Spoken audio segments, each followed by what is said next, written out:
Question 15 brings up a proofs question. The first part is fairly easy in that we've got to prove that this expression in k is positive for all real values of k. The way to do that is to complete the square. So there's the expression we need to complete the square on. And my bracket, my k bracket, will be half the coefficient of the negative 4 here, so this will be k minus 2. There's the bracket, we're going to have to square it. Here's the plus 5. So yes, the bracket will give us k squared, and the underneaths of the multiplication will give us negative 4k. But it will also produce a positive 4, which we will have to remove straight away. So I need to put in minus 4 here. So putting the numbers together, I get k minus 1 squared plus 1. So the proof goes like this. K minus 2 squared will try to be positive. Any number that we square will be positive. The only time it won't be positive is when k is equal to 2, where this term goes to 0. So there it is written down. This term will always be positive or 0. So when it's 0, the plus 1 comes to our rescue to make the whole expression always positive. And there are both the conclusions written down. K squared minus 2 squared is positive or 0, but as plus 1 is positive, the whole expression is always positive. And that's the end of part A. So in part B, we've got another proof. We've got to prove by contradiction that there are no positive integers x and y such that this is true.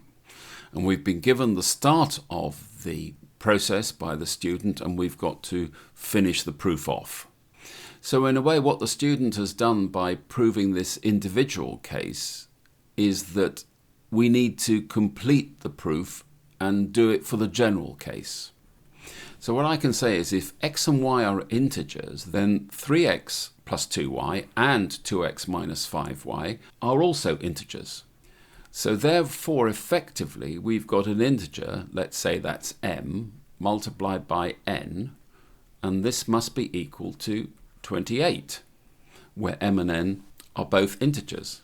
Well, what's available? We could have 28 times 1. We can have 14 times 2, which we already know doesn't work. And we can have 7 times 4. So if I test condition 1, I get that 3x plus 2y equals to 28, and the other equation, 2x minus 5y, is equal to 1.